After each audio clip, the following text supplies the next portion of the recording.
Ndabasuhuje kandi mbahaye ikaze kuri channel yacu kandi yanyu Impanga TV tunyuzeho ya filime mwakunze muri benshi urukundo rw'inzitane.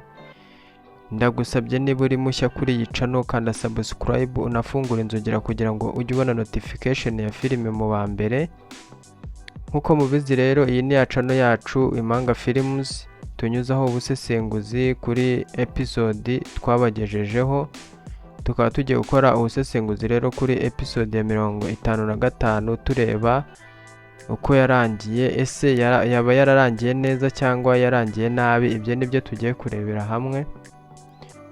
Nkuko rero twayirebye twese duherukana muri episode ya 55 uwitwa Rugero yongeye agasubira ku nshoreke kuri wa mukobwa yatezwe witwa Tania mwibuke ko yamutezwe na Derick kugira ngo asenye urugo rwabo.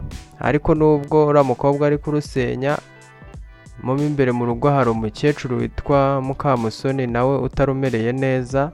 Mukamusoni akaba adashaka uwitwa Derick, ntamushaka be na gato, ku buryo n'ikintu cyose amuhaye duherukana amuzanira impano y'indabo, akavuga ngo izo ndabo z'umutuku ngo nizo kumuroga, kandi indabo z'umutuku zisobanura urukundo umuntu umufitiye.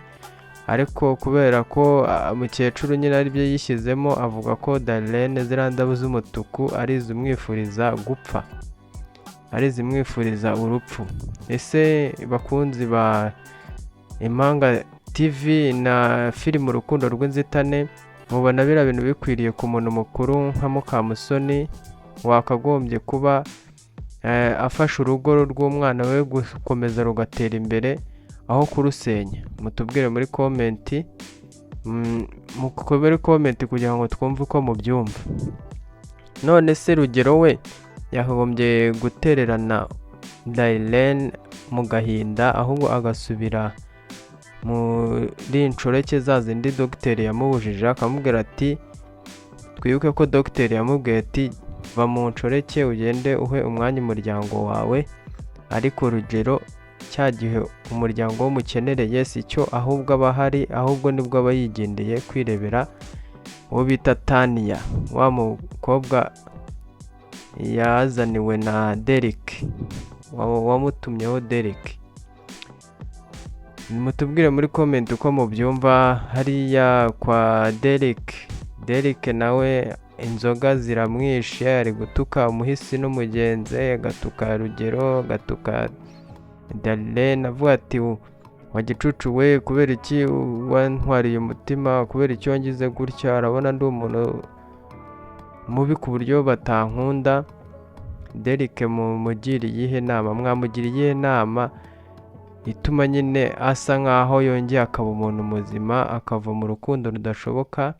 Ese mubona yasubirana na Darlene bigakunda? Cyane ko Darlene we atanabyifuza, ntabishaka, ntashaka no gusenya urugo rwe. Mukomeze mutubwire muri comment. Murakoze. Ariko abantu bashya ndabibutsa mukore subscribe, mukore share, mufungure n'inzogera kugira ngo mujye mubona filime tubagezaho umunsi ku wundi. Ubaye ufite igitekerezo cyangwa inyunganizi watwandikira muri comment, tuhita tubifata vuba kandi tukabishyira mu ngiro. Murakoze.